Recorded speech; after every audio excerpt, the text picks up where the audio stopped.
Where would you like to start? Yeah, so I guess we should probably do some level setting about what brought you to writing this book, how this emerged out of your sort of academic background, and just sort of like what the circumstances surrounding what brought you to pitch this to Routledge and write the book and so forth. So if you could just talk a little bit about that. Yeah, so I did my PhD on 18th century women journalists.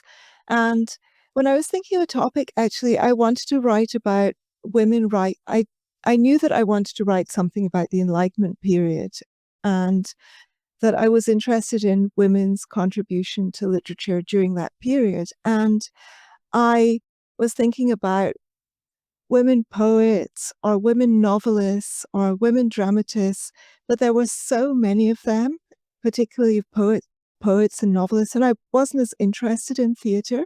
And then suddenly I discovered the female tatler actually first, and I thought, oh, I wonder whether anybody's written about women journalists. And then I discovered that there's basically five or six periodicals, basically five periodicals that we know to have been written by or edited by women. And there are a couple of others which might have been edited by women or which have been ascribed to women. And I thought that six would be the perfect number of chapters for a PhD with an introduction and conclusion. So I proposed that as my PhD, and I wrote that as my PhD, and it was called Philosophers, Knights Errant, Coquettes, and Old Maids. And then after I finished the PhD, I decided to expand it into a book, and I expanded it by adding men who went with each of the women. So I added a periodical edited or authored by a man from the same period and in a similar genre, and sometimes there's actually dialogue between the two periodicals. So I added, for each chapter on a woman writer, I added a chapter on a male writer, and that's what I pitched to Routledge. Beautiful. Did you find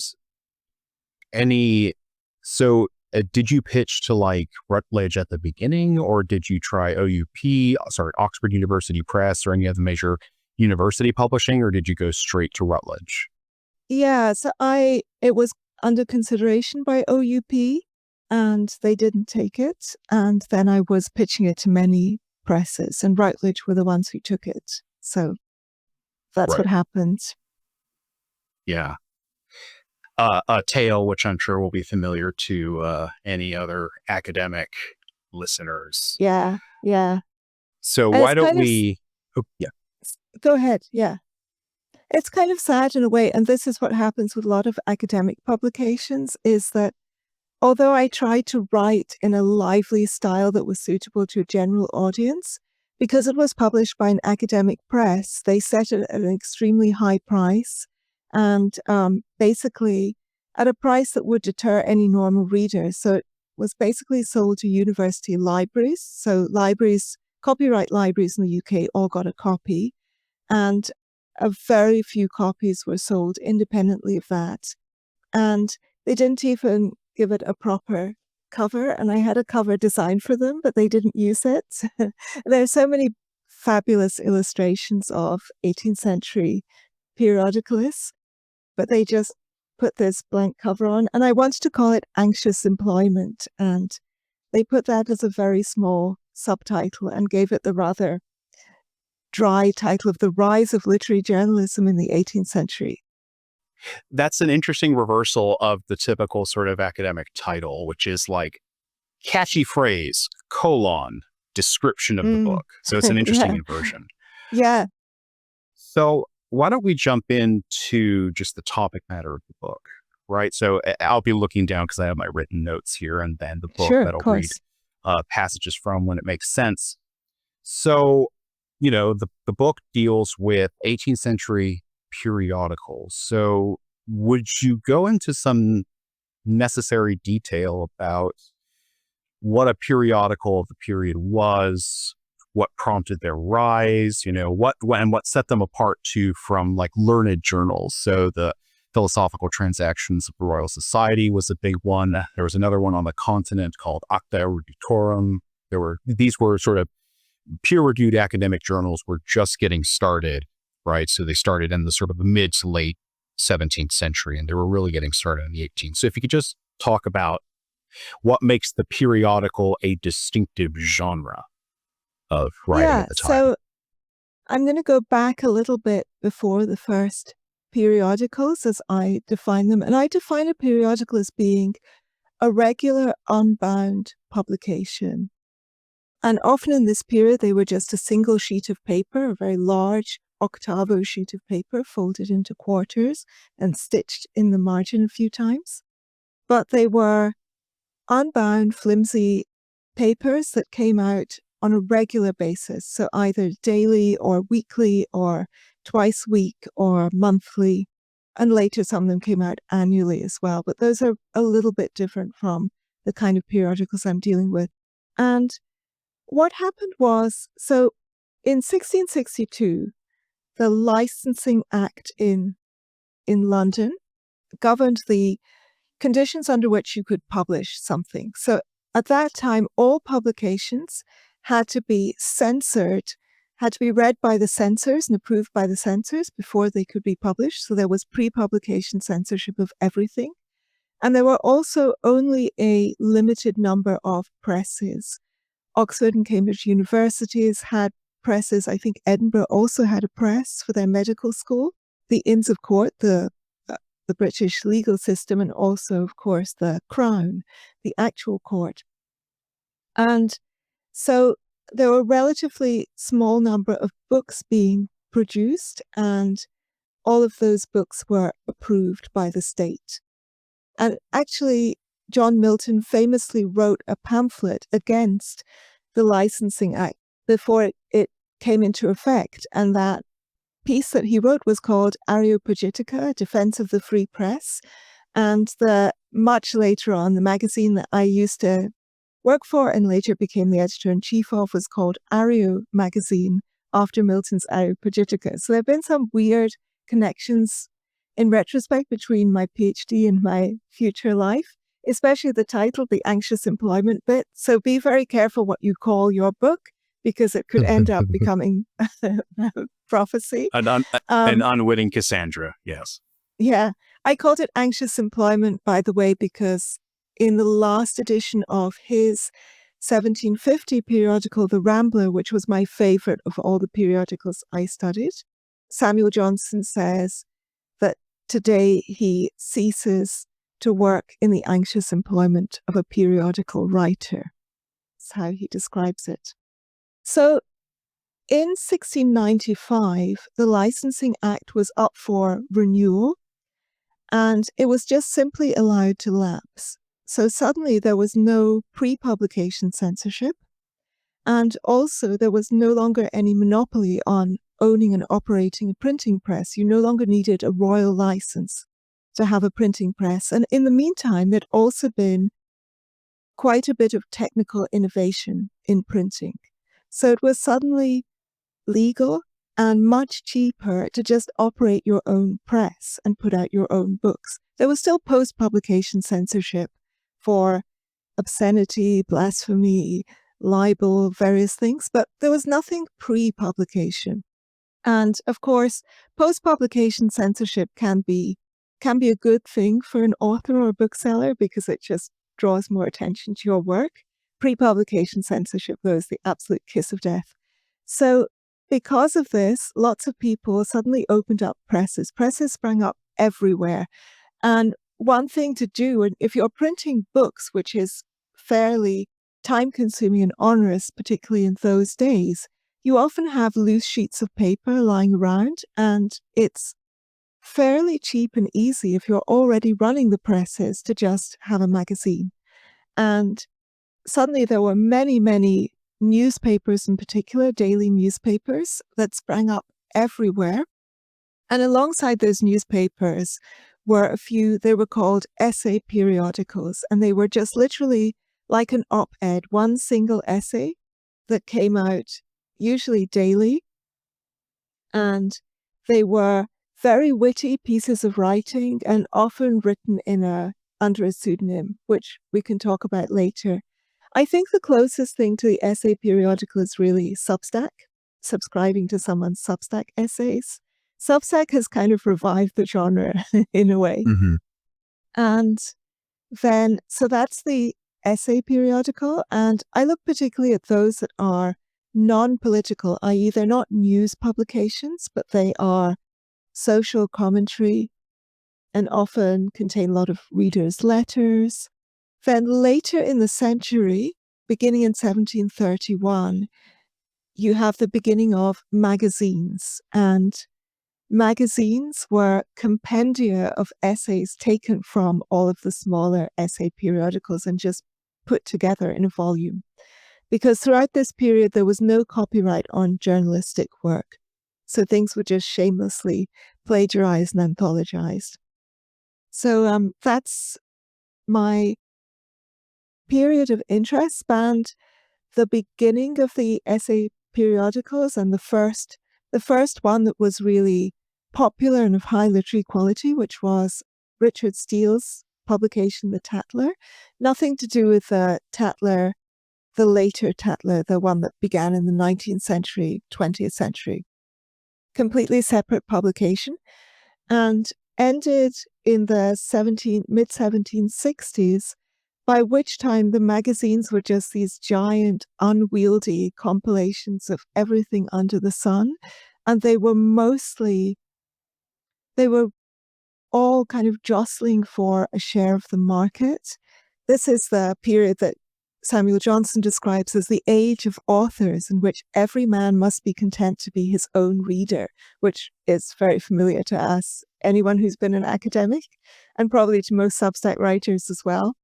You need to enjoy reading your own Substack because you may be the only one reading it, you and your mum.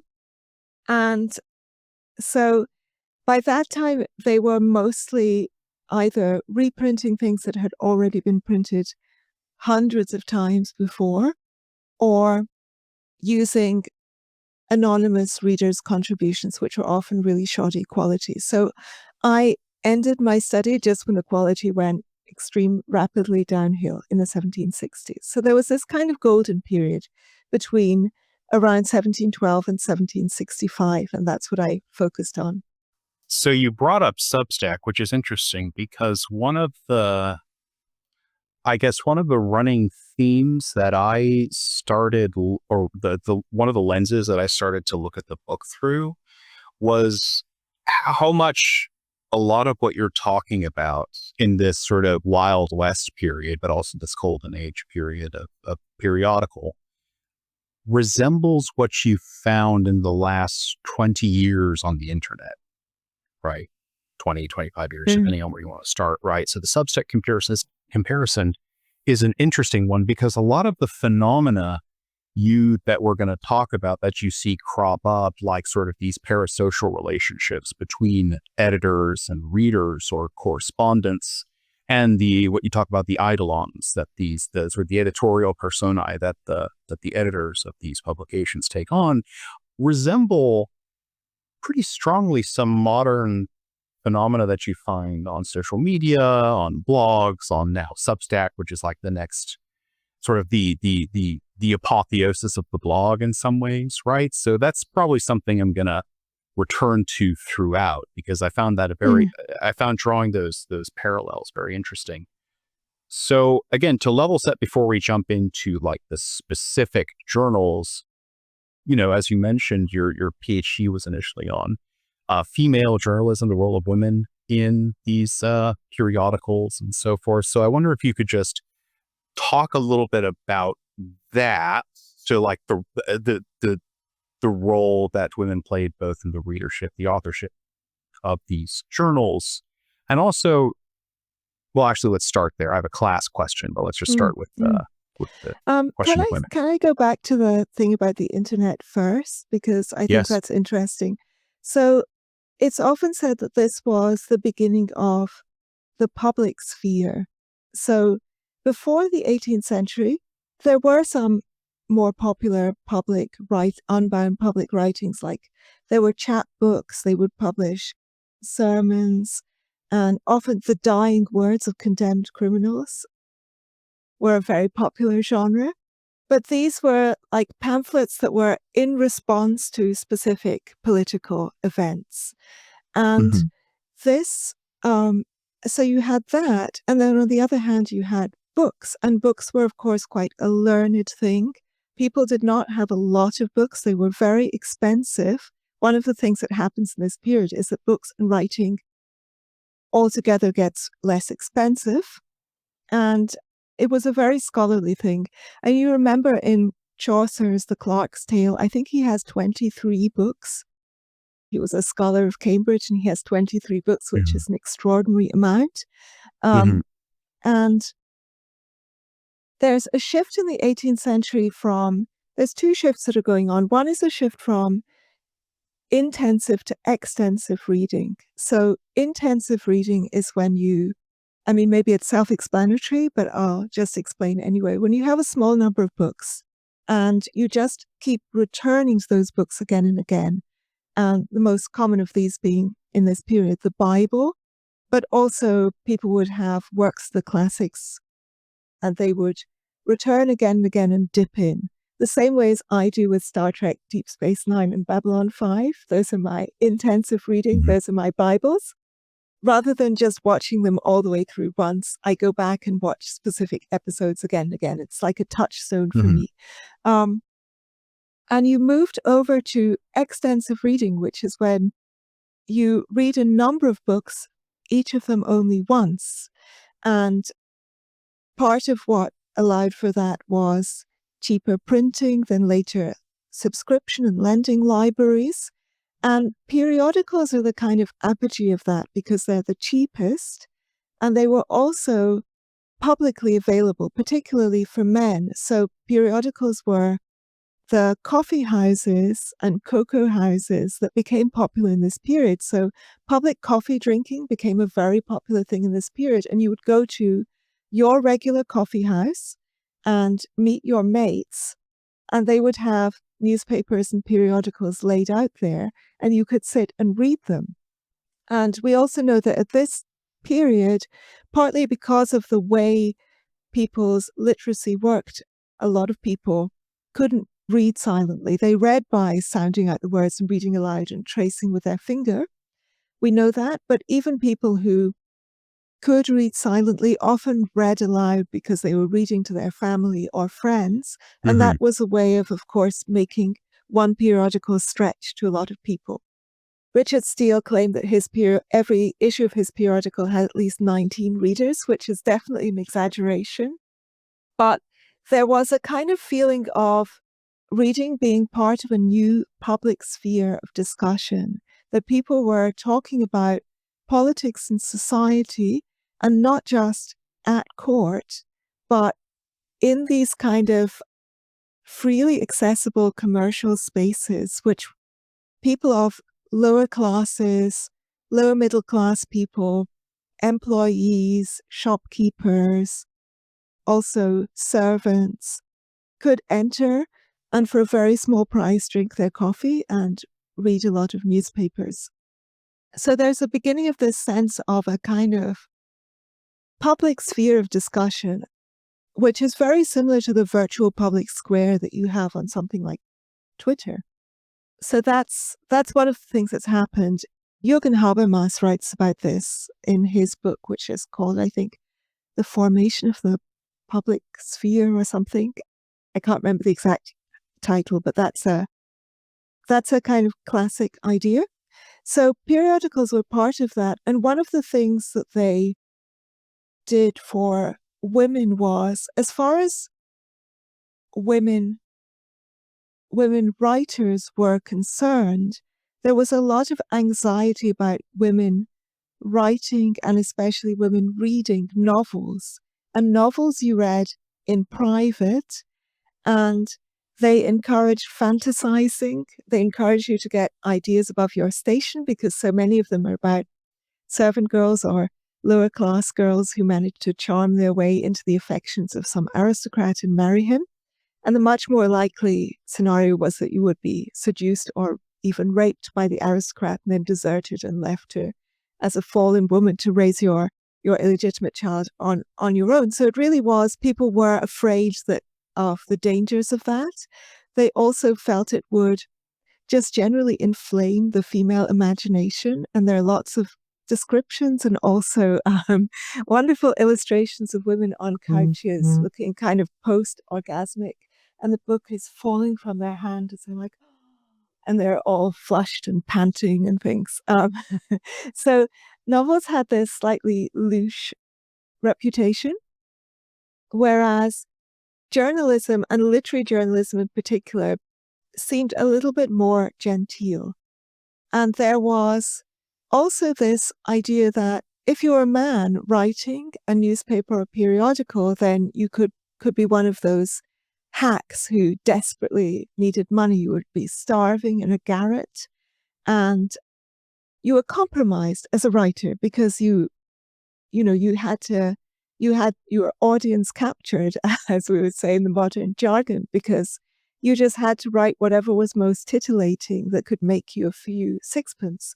Whereas it was presumed that if you were a woman writing, that meant you were leisured and genteel.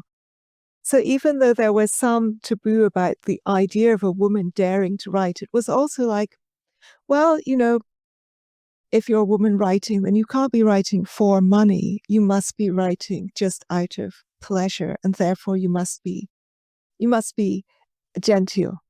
Mm-hmm. That's very interesting. Be a lady. Yeah. Mm-hmm.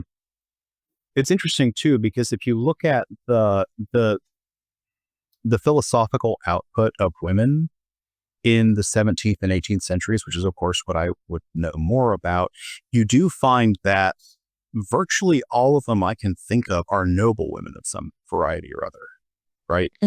So Margaret Cavendish or Emily du Châtelet or some of these other people are noble women. And if you contrast this with the male philosophical output, you do, just because of who would have been educated at the time, you do have, of course, a lot of noblemen, but some of the big ones, for example, Descartes or Leibniz or these people, they were not noble, right? So Descartes, was employed by various monarchs for various purposes. Leibniz was a diplomat and historian and various other things, but they were not noble. They were not of noble birth. Whereas with women, it was almost exclusively women of noble title or marriage or something like that, which I think speaks to the leisure aspect of it, right? Because if you're a diplomat like Leibniz, you're not going to have leisure time, really. I mean, Leibniz was also like an insanely prolific writer. He had basically graphomania. We're collecting his works, and they're going to be done. The Academy edition is going to be done, I think they estimate, sometime next century, because there's so much. But the contrast is interesting. And of course, so journalism. Yeah, sorry, go ahead.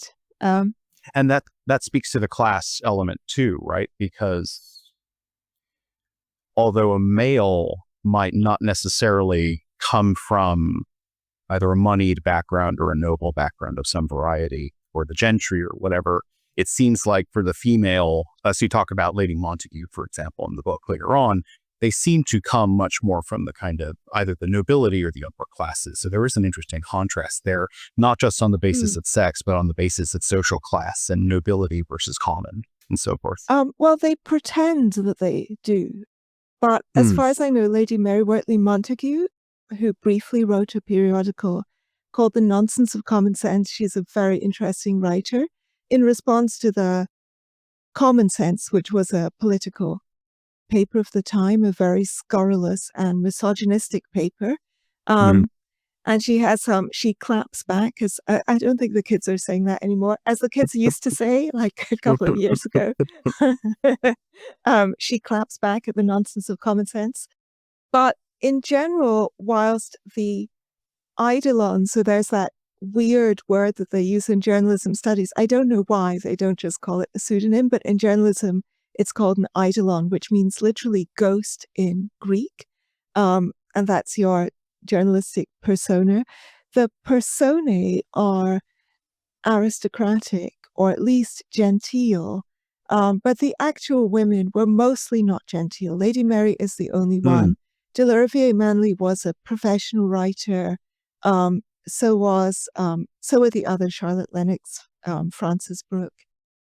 Mm-hmm.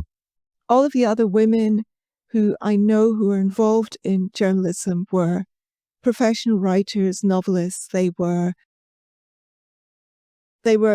absolutely writing for a living. But their personae are always of genteel women in some quite interesting ways. So, for example, Eliza Haywood, who was an extremely prolific novelist, she was like the Barbara Cartland. Well, nobody knows who Barbara Cartland is anymore. She was like the Barbara Cartland of her day. She wrote many, many mildly salacious, titillating, and gossipy novels. And Delarivier Manley wrote the same kind of titillating novels. Hers were even more titillating because they were romans à clef, i.e. they were thinly veiled real life satires of kinds of real life scandals. And whereas Haywood's were more classic novels. And Haywood in particular adopts this persona whom she calls the trifler. And she says that in her youth, she was very vain and she was really interested she was gallivanting about all over the place, very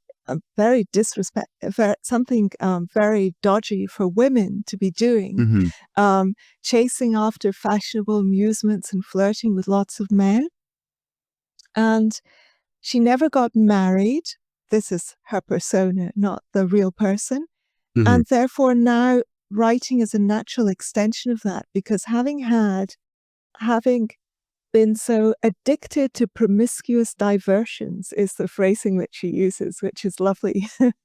Addicted to promiscuous diversions. That has given her a very wide-ranging view of society that she can benefit from as a writer.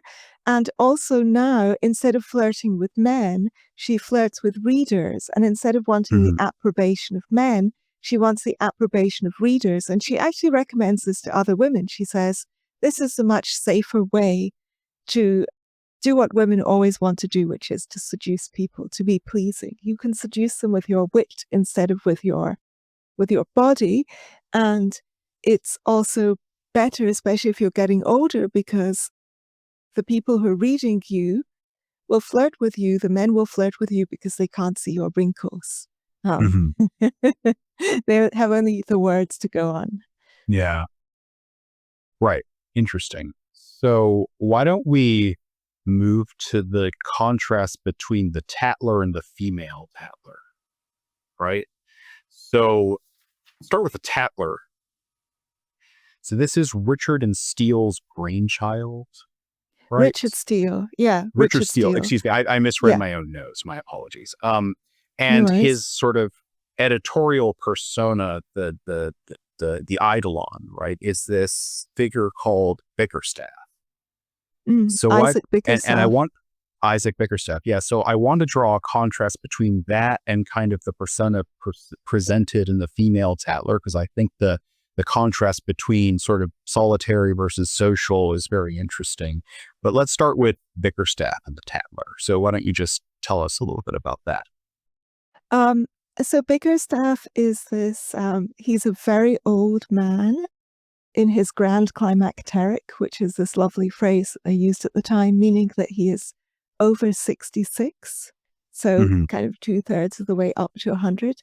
And he is extremely silent and very, very introverted, but observant. So he likes to go out into the world, out into society, and observe what he finds there. And he uses those observations to classify the people in his society. And he's like a kind of naturalist. At one point, he asks his readers, if you find some new species of folly, some new breed of coxcomb, please write to me about it, because I love to collect. So lepidopterist, yeah. He's a lepidopterist, yeah. So he spends a lot of time in the public sphere, observing people and writing about his observations, describing the rich kaleidoscope of characters that make up that illustrate all the foibles and follies of 18th century fashionable society. And not just fashionable, but also mercantile society. Mm-hmm. And Mrs. Crackenthorpe, who is the persona taken on by probably Delarivier Manley. I should put a little asterisk there because we don't know for certain that she wrote the female tatler. It's based on stylistic similarities with her other work rather than any concrete historical proof. But I think she wrote it. Anyway, she is writing from her tea table surrounded by a group of society ladies, and they're discussing things. And this is a contrast between men's and women's periodicals that happens a lot. There's a kind of, the men's are more outward focused, more social, and the women's are equally social, and in some cases they describe and converse with as wide a range of people, but they have them over to their tea table or their visiting day. So it's like a kind of salon. The women are hosting a salon while the men are going out to coffee houses. Yeah. So that's interesting too. So I want to circle back to something that Bickerstaff says about the theater in a second, but the salon comparison is interesting because if you compare the sort of coffee house culture and what have you of England in that period versus the salon culture in France, for example, the salon culture in France very often had a very exclusively male attitude, right? So you'll find, I mentioned Emily du Châtelet earlier. She was in some ways excluded from salon culture, and she did have access to kind of the intellectual life, but this was mainly on the basis of her being a noblewoman, her close association with Voltaire, right? Because they were lovers in various ways. So it's an interesting contrast between sort of what seems to be, or apparent contrast anyway, it seems to be, between the English or British culture of sort of intellectual discourse at the time versus the French one. I don't know what to make of that, but it did sort of stand out to me. Right, because on the continent at the time, this was like you had the French philosophe. You had various figures there who were doing the kind of sort of somewhat philosophically sophisticated, but not really that philosophically sophisticated, more kind of public-facing, popularizing work, right? Versus this, which tends to have a more moralistic or sort of, I mean, we'll get to this when we talk about Johnson, but sort of like, representing these role models to men or women or what have you. So that's just an interesting comparison that struck me while reading. I want to turn, if we can, to something that Bickerstaff, that you talk about Bickerstaff on page 27 of the book. If I could just read a little passage. So it says, the stage for Bickerstaff is the ideal instrument of social and moral reformation. Quote, there's no human invention so aptly calculated for the forming of reborn people as that of the theater, he writes. What does he mean by that, do you think? That there is no human invention more aptly calculated, right? It's very interesting, isn't it? So I think that one of the things that's happening in this period, I'm going to rewind a little bit before I get to the theater stuff, is a shift from an honor to a dignity culture. So we've just had the upheavals of the English Civil War and the Restoration, the Glorious Revolution, and that was a time of bloodshed and an honor culture in which men were dueling each other over insults, a very aristocratic culture. And in the 18th century, there is definitely a strong shift towards a valorization of the domestic sphere over the public sphere. You can see this, for example, just one way of noting this is if you go to one of the old churches like St. Bartholomew's in London and you read the tombstones, up until about the mid-17th century, when you have descriptions of men who died, it will say he was a diplomat and a courtier and he served his king and country, and then his dates, and maybe it says he survived by a wife and children or whatever. But the public career is front and center in evaluating a man's worth. Whereas when you get to the 18th century ones, they start to begin with, he was a loving husband and father. And that's a shift that the essay periodicals are both reflecting and also kind of amplifying. And so that is one big difference from the French culture, because of course, when you get into the domestic sphere, the domestic sphere is also the zone where women are, and that is where men and women meet. This is where men's and women's worlds overlap, is precisely at the tea table or in the reading of a periodical. So there's that kind of shift of emphasis, which I think is rather different from the emphasis in France. And a lot of Steele's periodical and later Addison and Steele's more famous periodical, The Spectator, even to an even greater extent, is a lot of their concerns are about how to unify people who have been extremely divided, who have been viciously divided by differences of opinion in politics, basically, in politics broadly speaking, in things like which monarch should be on the throne, whether the country should be Catholic or Protestant. So much blood had been shed over those questions within living memory for these people. And there is a wish to shift away from that to things that we have in common, to private and social life, away from ferocious polemic and intrigue and politicking and all those kinds of things associated with courtly culture, to a domestic dignity culture, which is about love and family and also about trade and make money, not war. Yeah.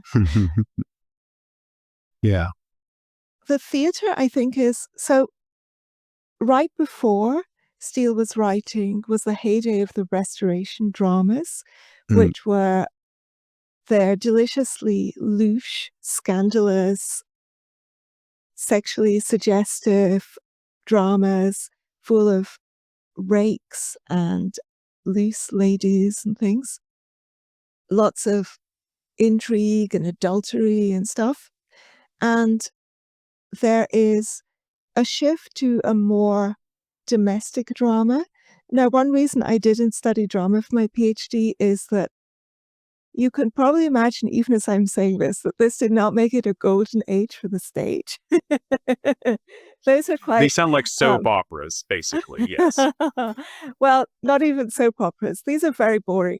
These things are a little bit boring on the stage.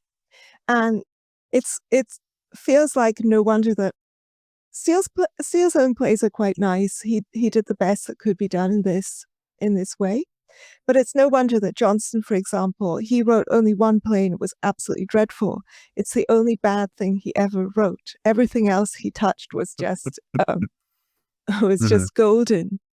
But his play is best is languishing in deserved obscurity. And I think that it's this kind of emphasis on a new public sphere that would be more unifying, more decorous. That made it important. And the Tatler is very much about, the Tatler and the Spectator are very much about manners, about how to get along with each other in society. And therefore, there's a lot of criticism of people who are just outre in their eccentricities, who are just kind of difficult to rub along with because they are singing loudly out of tune in public, or picking their teeth, or spitting, or they're wearing such outlandish garments that they draw all attention to themselves. There's a kind of wish to find a model of how to behave in society, and the theatre presents one of those models. And it's also a place where, once again, the public sphere, where everyone can get together to see that being enacted at the same time. And it also has something to do with, Steele himself was a dramatist and an actor, so it was this area of special interest for him. But there were also a number of theories of acting around this period, and there were a few famous actors like Colley Cibber who wrote about this. And it was a kind of I don't know if this is exactly method acting, but the theory was that if you took on the facial expressions and gestures of a particular emotion, you would not only convey that emotion well, but you would actually feel that emotion.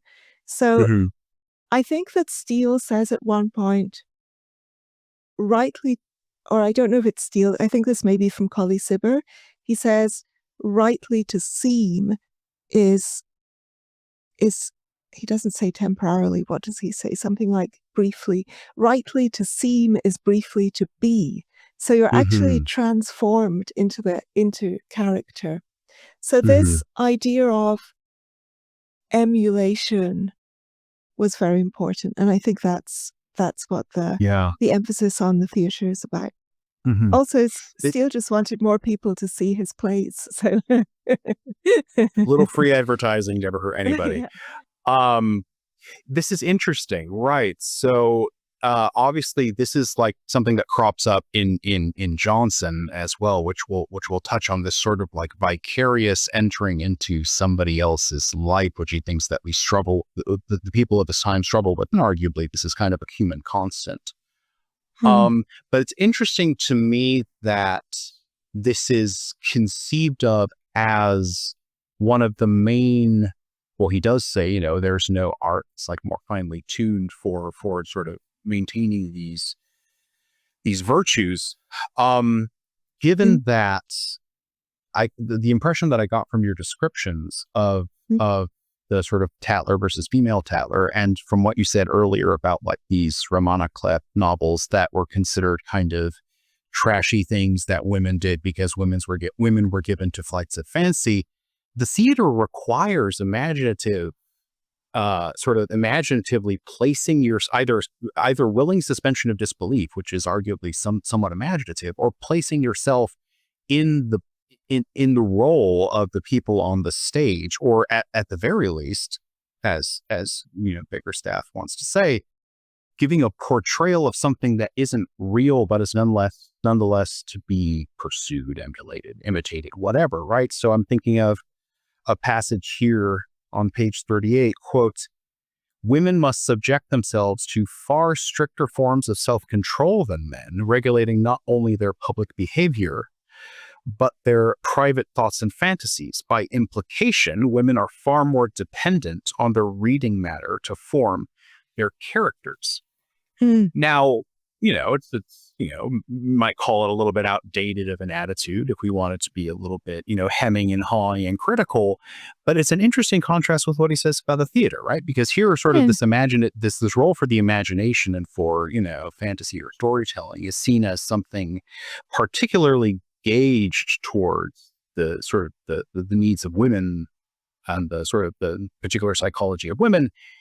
But the theater seems like the same thing. So there's this interesting sort of tension between this universalizing instinct about the theater, but sort of these sort of, might, again, think of like quaint, outdated views about how women behave.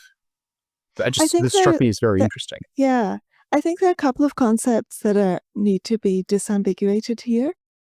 One is that what you're talking about, the theater, is less imagination as they would have defined it, and more empathy. And empathy is a very major thing in the periodical right from the outset, because there are a lot of readers' letters, and they are often letters of complaint or confessional letters, readers looking for sympathy. And lots of readers actually saying that this is the only relief they can get, is unburdening themselves to the editor and to the public. And there's actually a periodical, a famous one called the Athenian Mercury, which was written by John Dunton, who is a bookseller and a hack, and one of the people satirized by Pope in the Dunciad. So he was not at all like this in real life, but that's not how the periodical actually was in real life. But it purports to be by a society of learned gentlemen who give themselves this rather pompous title of the Athenian Society, and who solicit letters from the desperate. And they say, receiving the instructions of our society has stayed many a desperate hand from the tender breast, from like stabbing. It stopped many readers from stabbing themselves. It has a beautiful frontispiece illustration, which at the top has a row of men all sitting in these classically appointed studies. And then it's got various kind of like strata of society, courtiers, businessmen, farmers, and then down at the bottom are the readers, the periodical, and they're holding knives and they've got nooses around their neck and things. They're holding up these little letters. Please take my letter. So that what you're doing when you are identifying, that's kind of empathy in the Paul Bloomian sense. And what they would think of as imagination is more like imagination is a combinatory power. This is what Coleridge talks about later in the Biographia Literaria. He has a famous essay on imagination there. But that idea is already here in the early 18th century, that there are two things: there's imagination and wit, which is all often used as a kind of synonym for imagination on the one hand, and there's judgment on the other. Right. And imagination is about finding similarities between things that look extremely dissimilar. So that's how metaphor works, for example, in imagery. That is all imagination, whereas judgment is about discriminating things that seem superficially the same. So one is about categorizing and the other is about lumping together. Yeah. So I think that neither of these things are exactly the theater versus private reading. That's not exactly about imagination. I think that one of the big things is it's about private versus public. So at the theater, you're in public and your responses are moderated by the responses of the audience. And that's very important. It's a civic activity. Whereas, and the periodical is also kind of a civic activity, or it aspires to be a group activity where you converse, as it were, by writing letters to the editor, or even just by reading other people's letters and reading the periodical itself. You converse with wider society. So your responses are tutored and influenced by other people. Whereas the dangerous thing about novels is that you're sitting there on your own in your boudoir, letting your imagination run away with you.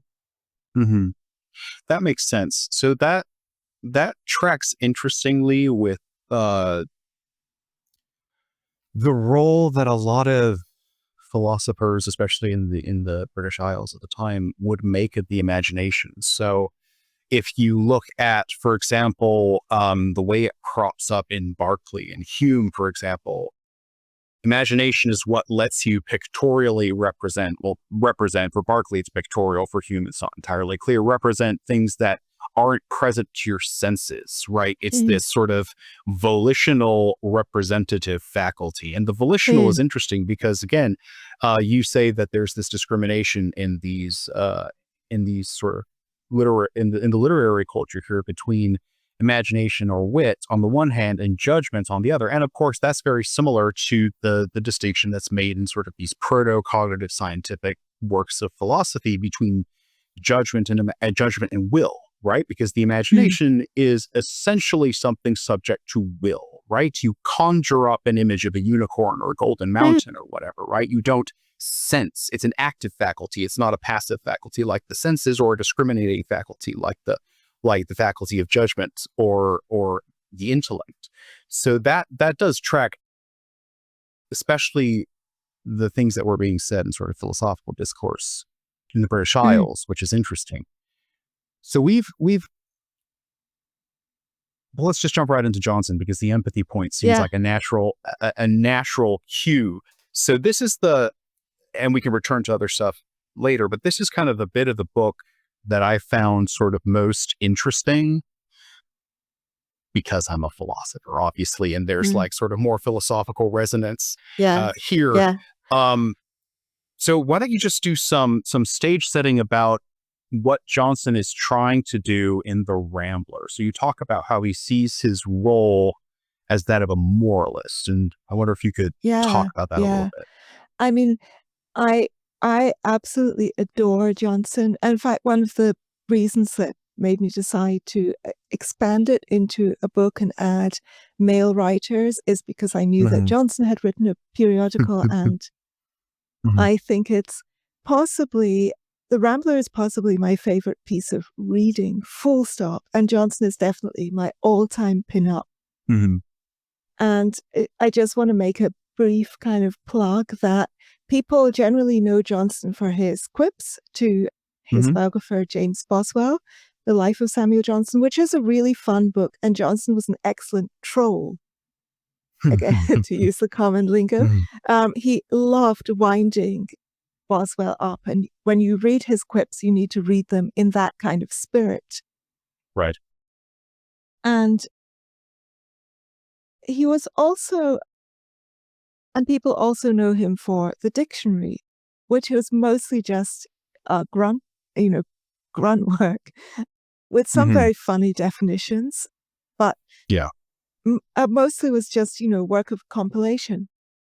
But Johnson's own writing, which is, he was very much a journalist and a kind of occasional writer, i.e. things were written for specific occasions. He wrote several periodicals, which The Rambler is the best, but all of them are excellent. The Idler and The Adventurer are the other two. And one very short novel, which is more or less a philosophical treatise, which makes it sound extremely dull, but really is not, called Rasselas. He wrote 2 epic poems, London and the Vanity of Human Wishes, both of which are amazing. And other than that, most of his work is introductions to other people's work, short biographies, introductions to Shakespeare, to the dictionary, things that he was writing on commission, and journalism. So it's all little scattered essays, but almost every single one of them is just exquisite. He is the most beautiful, beautiful writer. And so he uses the periodical very differently from the earlier writers who took on these outrageous and comic personae and did a lot of witty observations about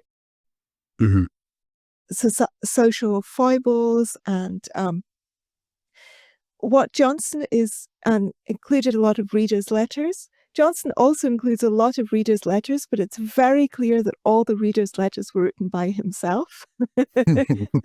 He doesn't even make any attempt to differentiate his style, and it's absolutely unmistakable. And what he's doing is setting out a kind of system of morals. And the society that he sees himself as part of is a society in which people are once again fiercely divided.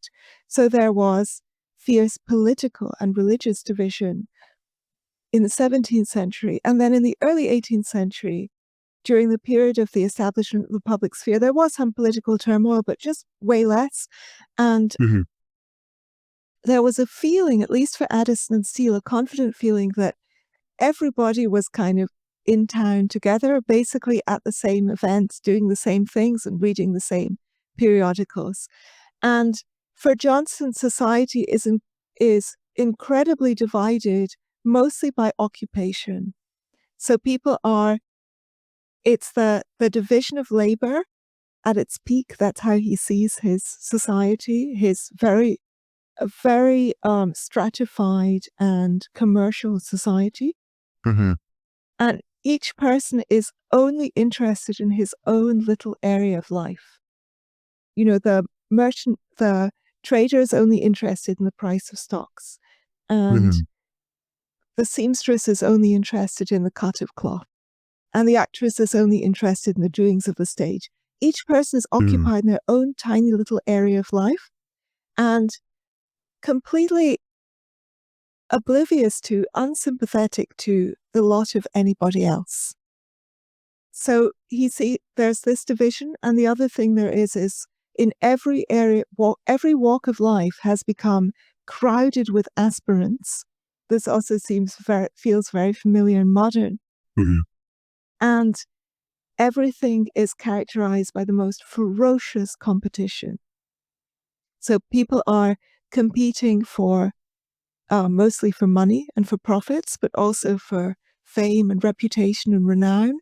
And I think at one point he says, he talks about a great scale of being, that everybody is jostling, trying to get higher up in the ladder, up in whatever profession and area they're in.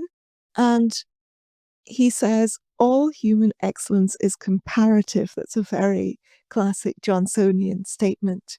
So what he is trying to do is bridge an empathy gap, try to make people see that people who seem to have cares that seem ridiculous to them, like, people who are just only care about their shop, or only care about scholarship, or only care about their hairstyle, or whatever it might be, that those people nevertheless share the same human cares and worries. And he's not very cheerful. It's an antidote to envy, because he's showing you that in every station of life and in every profession, everybody has their own cares and sorrows. Everybody is carrying a burden, and he tries to make those burdens clear to people.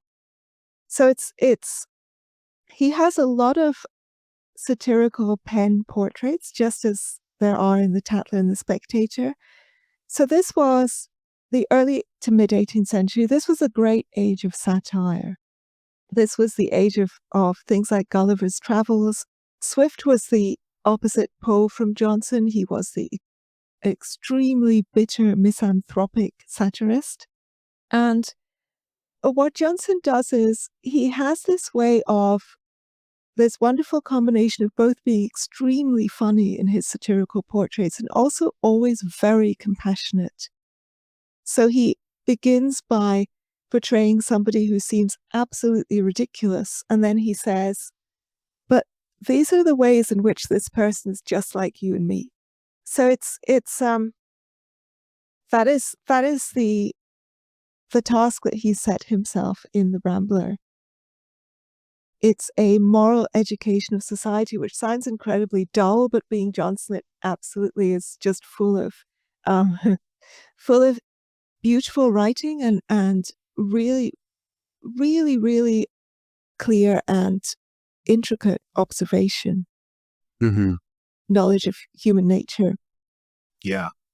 So do you know where the name came from? Because so obviously Ramble in English has these dual meanings, at least in contemporary English, right? It has the conversational meaning of sort of going on at length about various subjects with no real good through line in the conversation, right? I ramble on to people.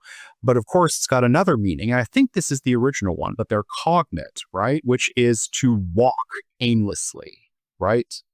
And the reason that this struck me as interesting is that, of course, the notion of rambling is in English, roughly what the Greek word, which we sort of get into English as peripatetic is, right? And of course, the peripatetics are followers of Aristotle, right? I'm going to get to going to get to Aristotle on friendship a little later on, because I think there's some interesting connections with some of the things that Johnson says about friendship with what Aristotle says about friendship. But, of course, being ye old philosophy person, I drew that comparison. But I wonder if we have any indication of what Johnson's thought process was in choosing that particular name, because it seems to go along with these other titles that you mentioned that he titled as periodicals. So yeah, if we the could just Idler, the Adventurer. Yes, exactly. So actually, I think Boswell may have asked him why he called it the Rambler, and Johnson said that he was just couldn't think of a name for the periodical, and he was playing with various ideas, and then suddenly the publication date was upon him, and he had to choose one, and he just chose that one at random. Yeah, nothing so concentrates the mind like the prospect of a hanging or a deadline. A deadline. I'm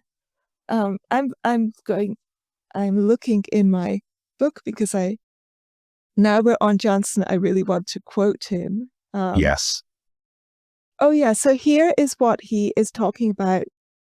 This idea that society is now so stratified by and subdivided, particularly by profession and occupation, that it has completely eroded both a kind of feeling of civic unity and also a fellow feeling. And he writes, "We are by our occupations, education, and habits of life divided almost into different species, which regard one another for the most part with scorn and malignity. Each of these classes of the human race has cares which another cannot feel, pleasures which he cannot partake, and modes of expressing every sensation which he cannot understand." So I was open on exactly the same page. Yeah. Yeah. So that is the kind of thing that he is battling against in the Rambler. And he says that what he wants to remind people of is the things that are common to, he calls it the great republic of mankind, which is a beautiful phrase. Yeah. So I wanted to talk about this too, because this is interesting. So again, on that same page at the top of 143, right, quote, "The division of mankind into different professions leads to narrow-minded partiality. Most men," Johnson writes, "have a very strong and active prejudice in favor of their own vocation, always working upon their minds and influencing their behavior." And this stood out to me for the following reason. There's a very famous quote from Adam Smith's Wealth of Nations. Let me pull it up. Right. Here's what it is, right? "People of the same trade seldom meet together, even for merriment and diversion, but the conversation ends in a conspiracy against the public or in some contrivance to raise prices."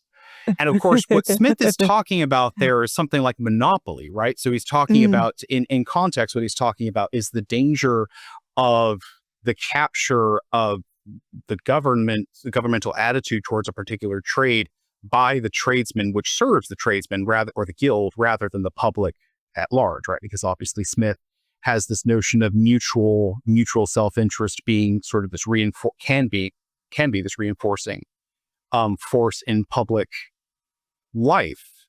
And of course, the other most famous work by Adam Smith, other than Wealth of Nations, which obviously is probably the one he's best known for, is the work called Theory of Moral Sentiments, right? And there, Smith makes kind of the cornerstone of his theory of how we judge and act and reason morally. He uses as kind of the cornerstone of that psychological process of that part of our psychology, the psychological process of sympathy, right? So in order to, feel these feelings of beneficence or pity or any of these things, this involves this, again, kind of identification with the person who is undergoing suffering or pain or something like this. And this is, even though, he's very clear and other people are, that you can't literally feel another person's pain, right? That's a conceptual impossibility. And of course, the word empathy doesn't get coined in English anyway until the 19th century when it's calped into English, I think, from a German word.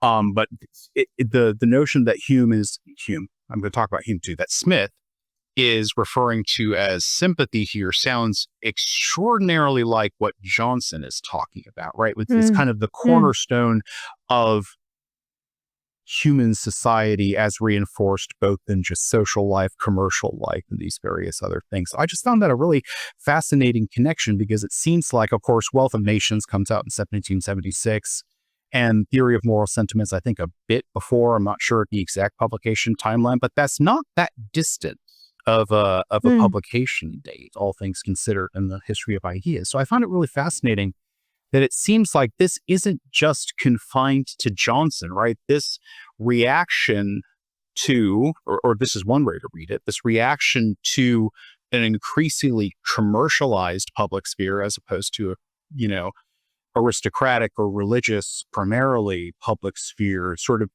the siloing that comes along with that, the division of people into these commercial interests. People were concerned about that. Johnson and Smith and various other were concerned about this kind of sort of siloing off that happens when people attend to, when people at their deformation professionnelle get a hold of them, right? I just found it really fascinating. Yeah. I mean, he says at one point, I'm not finding it. I had another quotation that was about this as well, where he talks about how people are looking at other people and they think this person is completely occupied in finding out things of which the world would be none the worse if he were to die in complete ignorance. And one of the siloing is, of course, a feature of journalism as well. So the early journalistic works were single essays, and Addison and Steele addressed their essays, and so in fact did Eliza Hayward a bit later in her essays, addressed them to everybody. They addressed them to the town. Everybody who was reading would be interested in what they had to say. That was the assumption.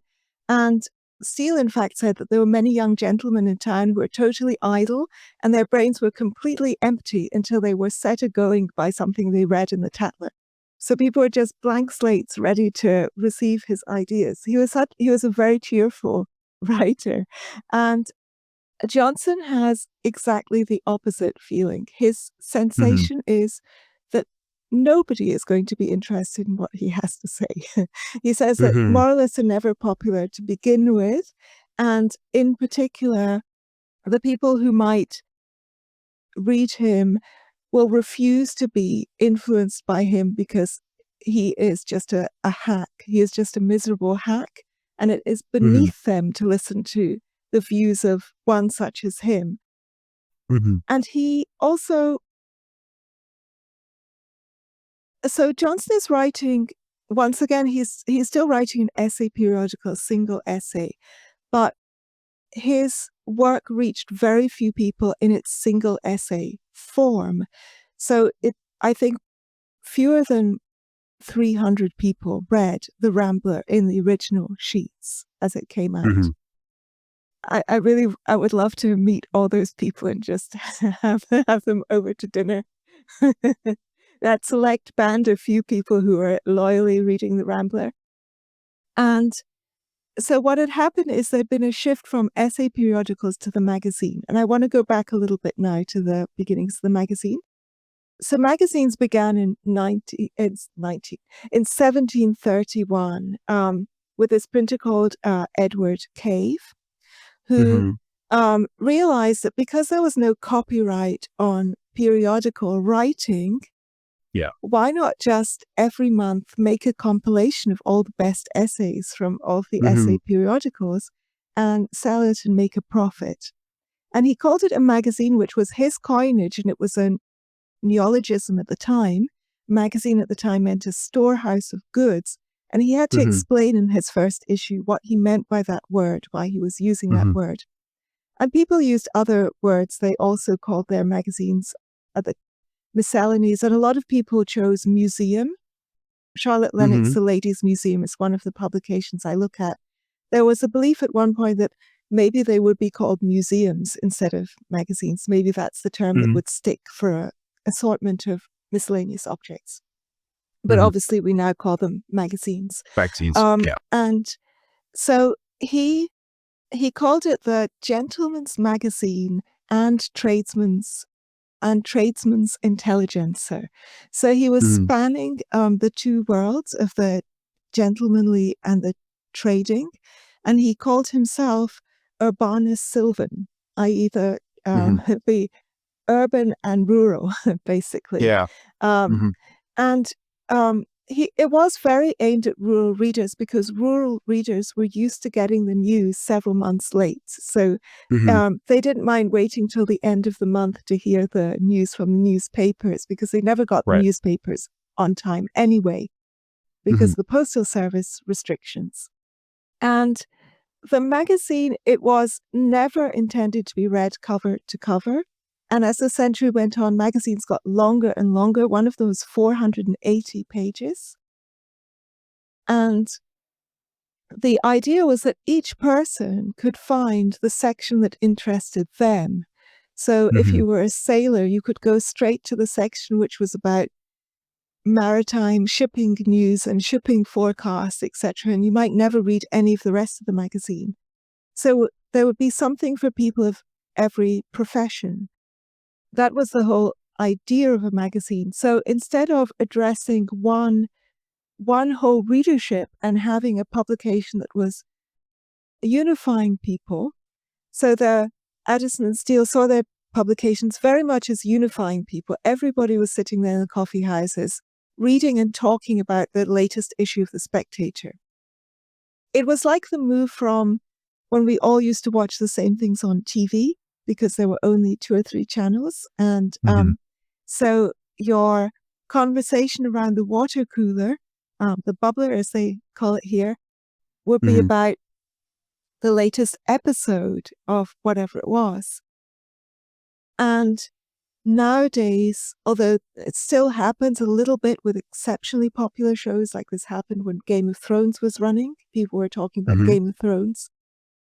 Nevertheless, in general, that doesn't happen anymore, because each person is watching their own show from a pick and mix personalizable menu. So the magazine was the first kind of iteration of that sort of personalized entertainment.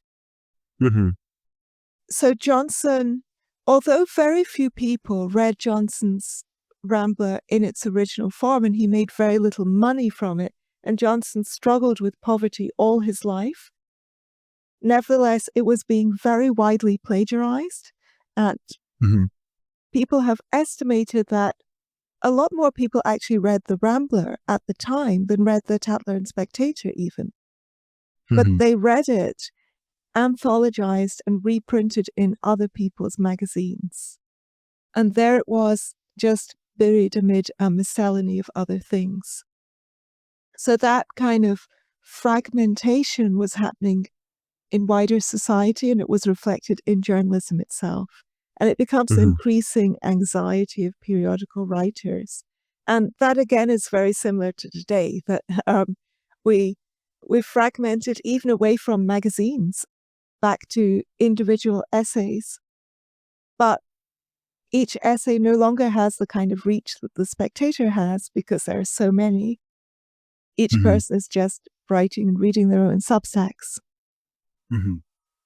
Yeah. So when I was reading the cave chapter, the sort of the parallel to the modern day, which came to my mind, was the Drudge Report. So this was this American website started back, I think, in either the late 2000s or the early 2010s, I want to say, run by this guy called Matt Drudge. So he was this kind of eccentric conservative political figure who just started a news aggregation site, right? That was his value add. It's that he would just grab sort of what he thought was interesting or newsworthy or whatever, just aggregate it on his site.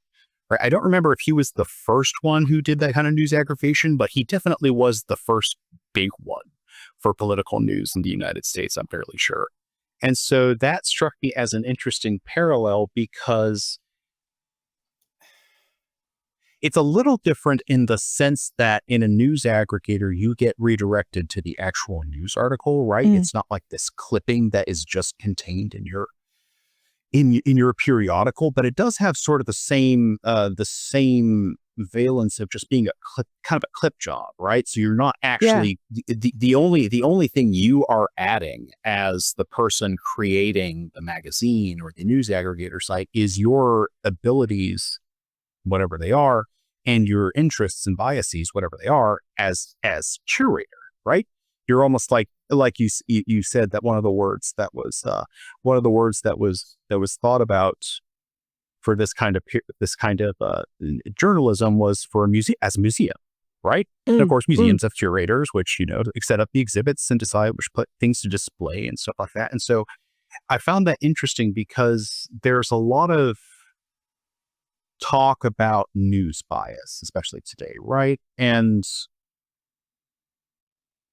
to the extent there's bias in news, it's not just that people are just presenting stories selectively in terms of like in the story presenting facts selectively, although that definitely happens. But there's this kind of more subtle thing where if you're like a left-wing newspaper, you're going to have a certain set of interests which are going to guide your cover. If you're a right-wing newspaper, you're going to have a certain set of interests and proclivities and whatever that are going to do that too. And so this kind of curational attitude isn't just confined to these kind of early magazines or news aggregators or whatever. They're just that kind of pervasive feature. And it's interesting to see this reflected even back here, right at the beginning of the periodical. Towards the end of the period, things came full circle a little bit, but in a bad way, which is that, of course, the inevitable happened and magazines sprang up that were magazines of magazines.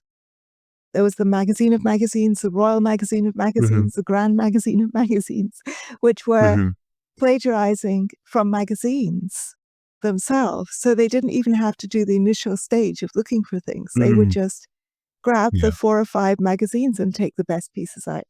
And readers got so sick of this that magazine readership started to really decline in numbers, and magazine editors started just printing readers' letters or readers' essays. And that's when I stopped, or I stopped before that really happened, because although there were a few good pieces of journalism that continued later into the century, but the mass of it became absolutely the enshittification of magazines at the end of this period is a real thing. It's just like any old Tom, Dick, and Harry has written a letter, and the editors are so desperate that they will print everything. I mean, we are at Quillette. I probably get about 30 submissions a day, and I would say that most weeks I don't take any submissions. And most of our Quillette's pieces are commission, but we do allow people to submit freely, and sometimes we do take them. But I would say it's a rare week that I took 2 submissions, accepted 2 submissions. And most weeks I'm not accepting any submissions. Right.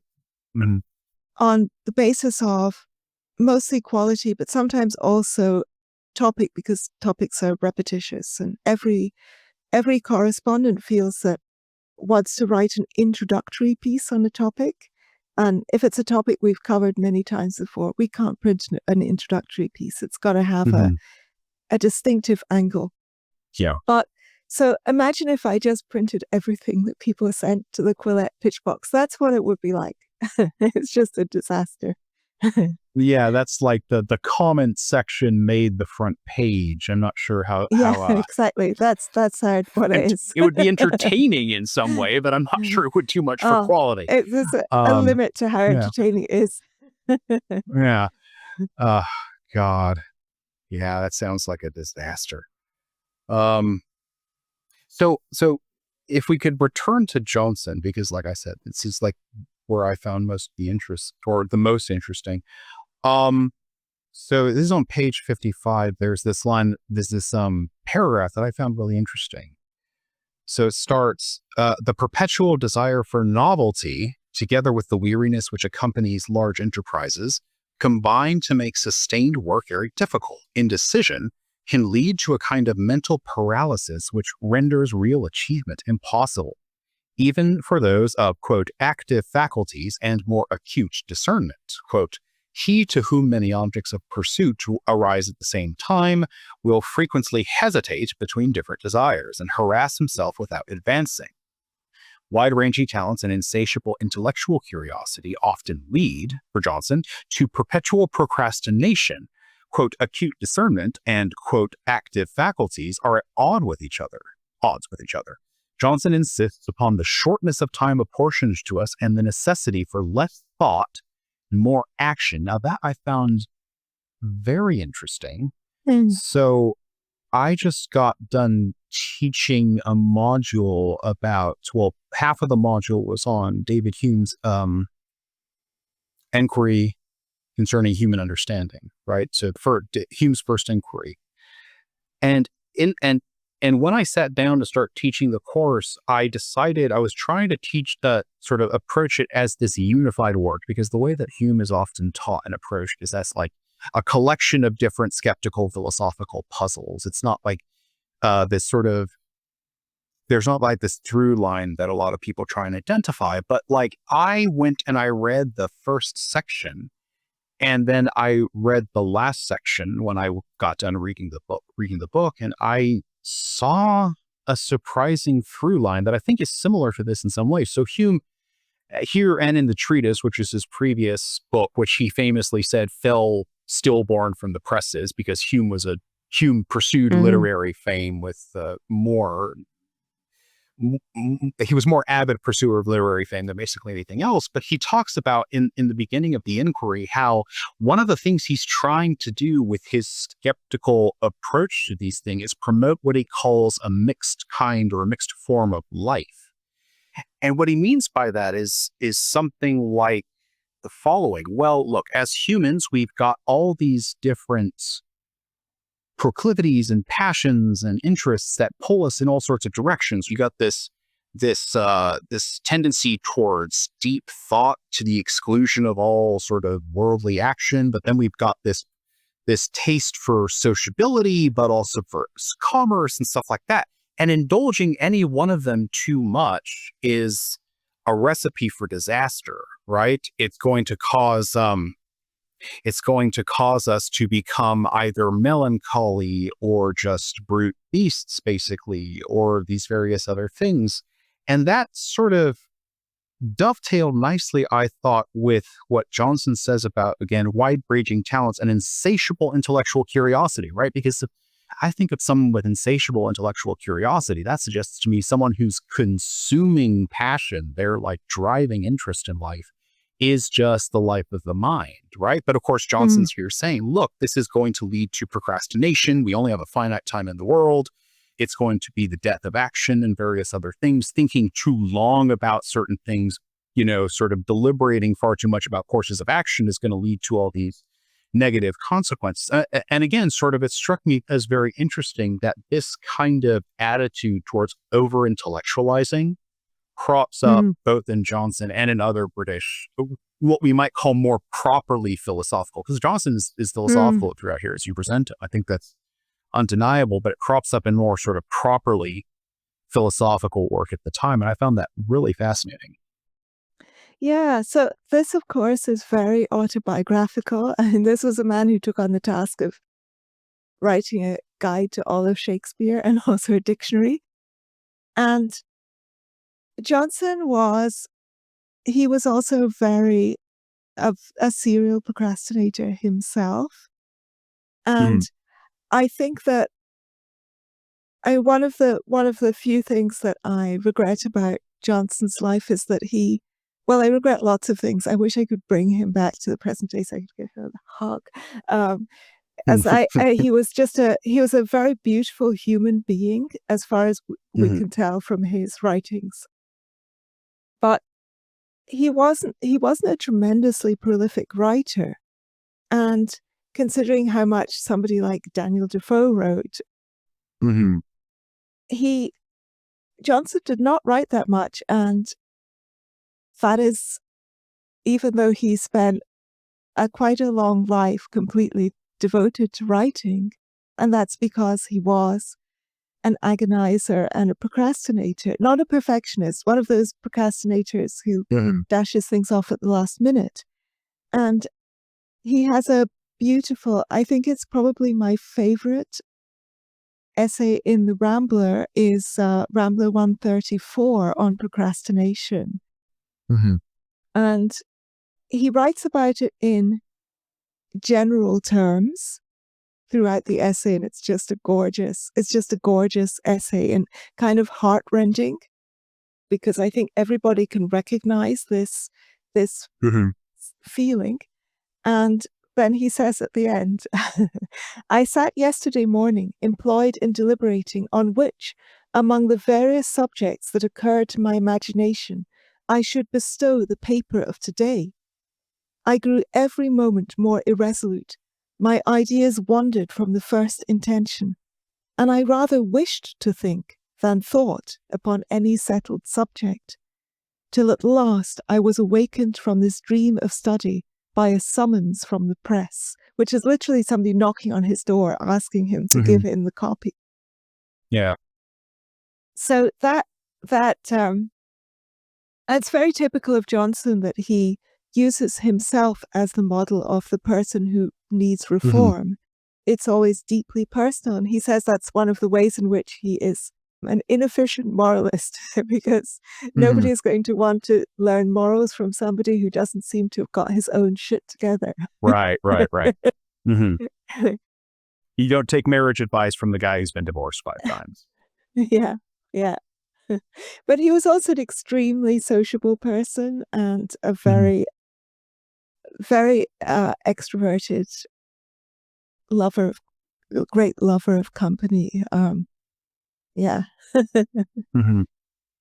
No, it's fascinating.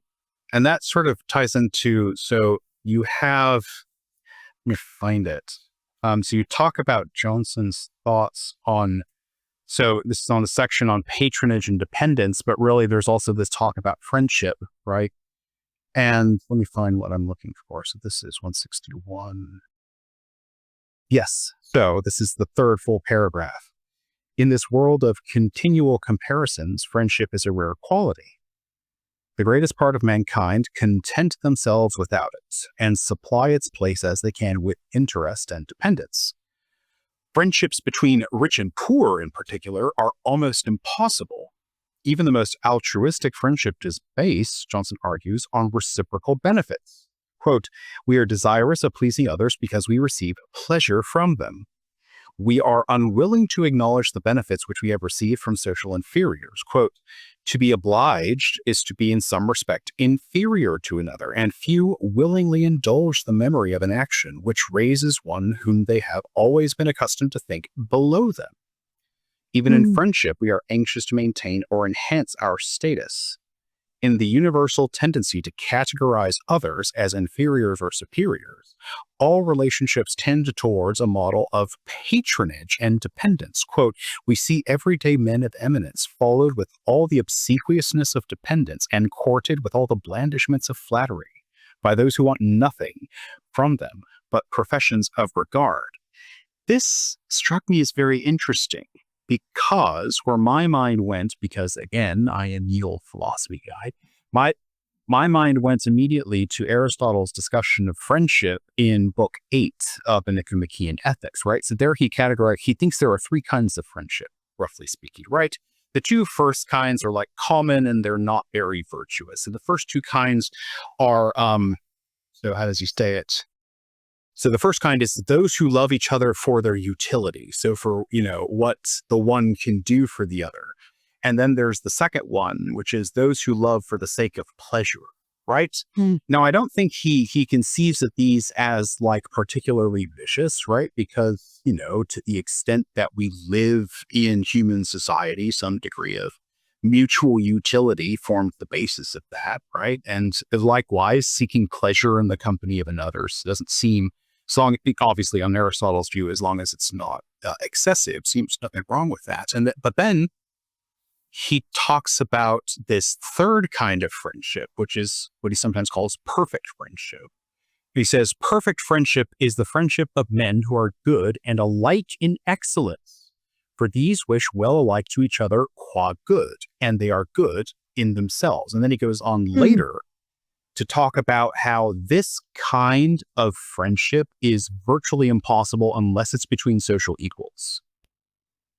Right? I think he might actually think it's literally impossible, but it's at least extremely, extremely rare. I think he thinks these friendships are really rare anyway, because it's between men who are good and alike in excellence, right? But he explicitly uses various categories of people who just really can't enter into this kind of friendship which involves equality, right? There's another kind of friendship that which involves inequality, that of father to son and in general elder to younger, that of man to wife and in general ruler to subject. And these friendships differ also from each other, for it is not the same that exists between parents and children, and between rulers and subjects, nor is even that of father to son the same of that as son to father, right? So they're not reciprocal, right? So on Aristotle's sort of view on this, when you have this inequality of wealth, social status, political power, or whatever, it's impossible to have the kind of mutual friendship which is characteristic of the perfect friendship.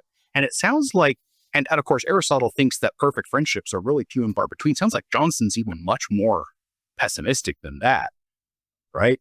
He seems to think that, friendship is really hard to get by. And even when we do get it, it's what he says, all relationships tend toward a model of patronage and dependence.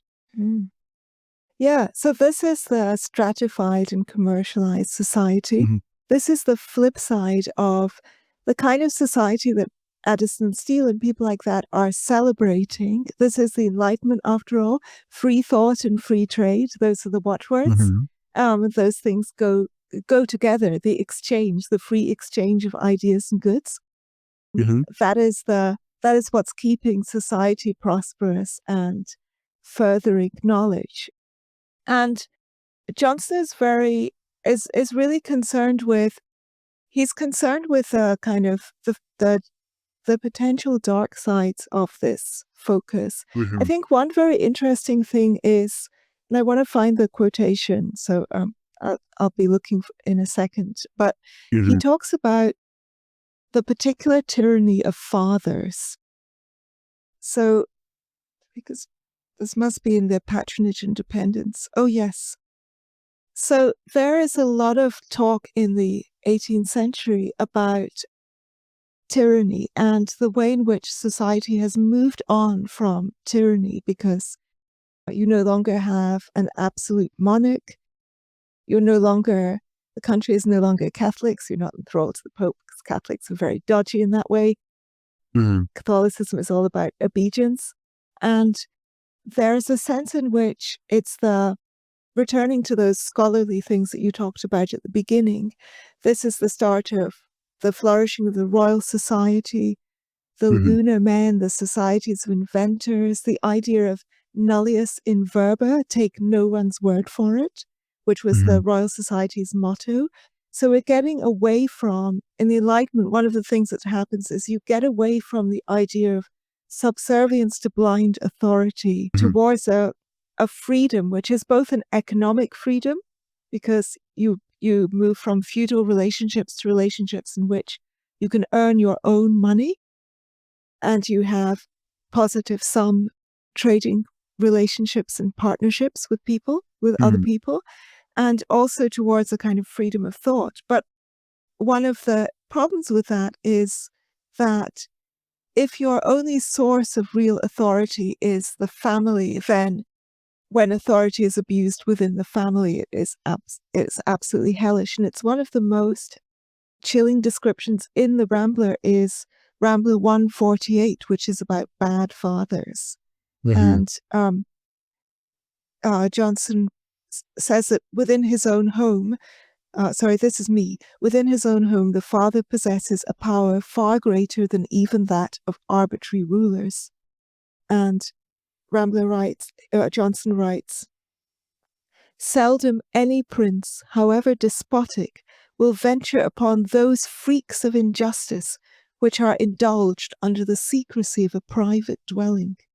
No possible motive of self-interest can explain why a father would be cruel to his children, who, quote, can disturb him with no competition, who can enrich him with no spoils. But this situation of dominance is corrupting in itself and has a kind of power to corrupt that goes beyond rational explanation. It's like a pure evil that's not even explained by competition or interest. Yeah, extraordinary essay.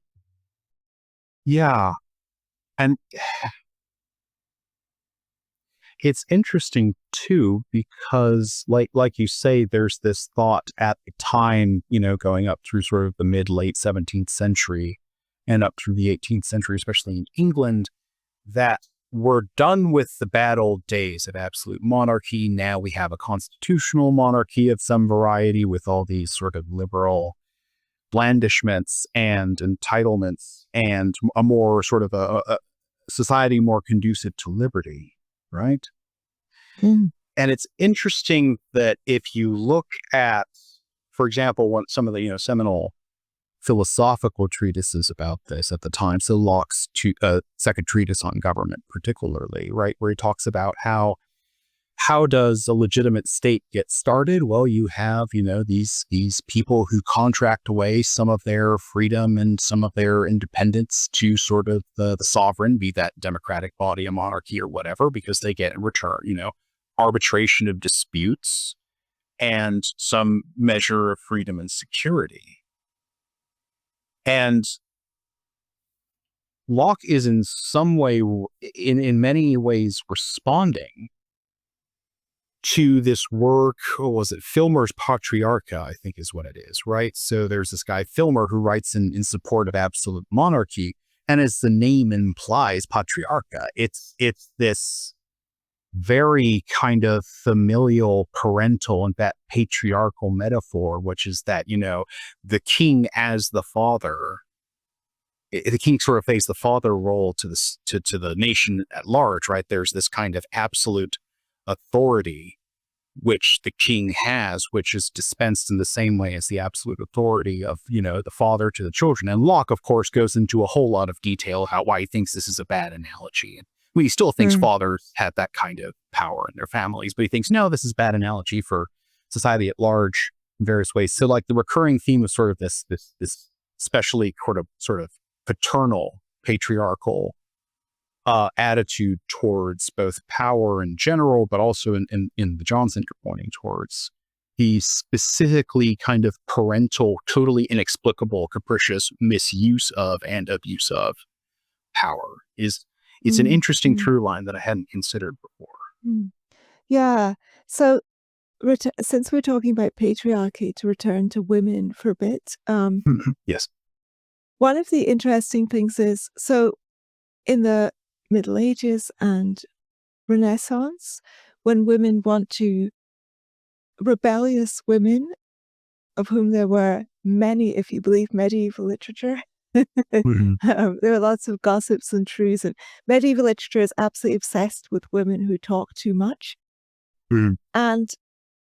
But one route for women out of this kind of trap of having to be subservient to the father and husband was to become extremely religious, because you go straight over their heads to the big boss, God, right? And there's way less of that in the 18th century. So this kind of religious fervor is in decline, and it's kind of more genteel religiosity is more in vogue. But instead, writing and reading does provide a way of bypassing. So the woman who is writing and addressing her readers and the woman who is reading, they are involved in a conversation which is outside of the family circle. And that is, in many regards, freeing. It's freeing, but it's also free from danger. So it's one of the things that comes up again and again in the women's periodicals, is that by writing to men corresponding with them, having kind of literary scientific correspondence, or by reading their work or by writing for them, you're able to benefit from kind of public intellectual life on a level with men or closer to a level with men without the danger of being seduced or raped by men, basically, because you don't have to deal with men in the physical being. Or even just having your reputation ruined by having been known to be in company with a lot of men. That's very whorish, right? But there's nothing whorish about reading. Well, unless it's a very titillating novel. But I think there's one periodical in particular which we haven't mentioned, by the novelist Frances Brooke, called The Old Maid. And I think it's fascinating that so of all the unflattering, denigratory portrayals of women you have in the 18th century, the most criticized are old maids, who are said to lead apes in hell. If you're an old maid after death, you will lead apes in hell. I don't know if you've heard that expression. And a very high proportion of women, perhaps as many as 2/3 of women, had spent long periods of their lives single, either as widows or as spinsters, especially genteel and aristocratic women, for obvious reasons, because of hypergamy, because there are not enough wealthy men to go around. And that those women were just the amount of vitriol and satire directed at these women is absolutely extraordinary. And so the fact that Frances Brooke, who, by the way, got married during the writing of the periodical, was married at least by the end and possibly before she even began it. So she was never an old maid, and she was quite young as she was writing this periodical as well. But she chose this persona of Mary Singleton, spinster, an old maid, and she not only portrayed her as a wise, a modest, and a moral person, and somebody who is worth reading and listening to, but she's also very positive about spinsterhood for women. At one point Mary Singleton has this allegorical dream in which she can make a choice of Hercules between the single life and marriage. And at first she's heading towards the fane of marriage, which is all orange blossoms and cupids, and there's a very handsome man there at a beautiful altar. And she sees with it riches, prosperity. I mean, many spinsters were, of course, very poor, as you can imagine, because there were so few ways of earning a living as a woman. So you had prosperity and security and love and all these things, but then she sees behind them the figures of jealousy, care, and strife. And she turns around she turns away from marriage and she turns towards celibacy. And celibacy's bower is attended with care and weariness and opprobrium and neglect and insult and poverty. But there is one figure there who convinces her that this is the life for her, and it's liberty, the most beautiful thing of all. So once she sees that liberty is on the side of the single woman, she goes straight there without hesitation. When she wakes up, she says she's still very happy to have made that choice. The choice of Hercules, in case people don't know this, was a frequent trope in art in particular, and it would show Hercules choosing between virtue and pleasure, and they would be personified. Virtue would often in the figure of Minerva, some very stern Greek goddess, and pleasure would be this buxom woman in partial undress, holding flowers or bottles of wine or something, and trying to pull Hercules away by the arm, whilst virtue is there like this. But Hercules, of course, turns to virtue. It's like that meme. You know that meme with a guy who's with his girlfriend? He's turning his head away from the girlfriend to look at another woman. So it's that meme, and they often also used it for comedy and tragedy. there's a famous painting of Garrick, the best known actor of the 18th century, Garrick torn between tragedy and comedy. And Garrick chooses comedy, chooses the buxom lass. Mm-hmm. But so it's one of those classical tropes, the choice of Hercules, virtue and pleasure, and she's choosing virtue, as it were, and choosing the single life. So Mm-hmm. I think there's a lot of not exactly feminist stuff, but kind of defenses of the writing life for women within this journalism that was part of what drew me to it in the first place when I was writing my PhD. That makes sense. Yeah. So on the vein of writing, so I think I mentioned earlier about something interesting that you write about the dialogue, right? So this is going back to page 97. Quote, in papers specifically addressed to female readers, politics was frequently presented in dialogue form as the most easy, familiar, and natural method for all capacities. Mrs. Penelope Pry's Ladies' Weekly magazine, quote, calculated entirely for the service and amusement of your sex, communicates foreign affairs in the form of a conversation between the well-informed editor and two female friends, as well as printing domestic news under place headings in the conventional way. Now, one reading of this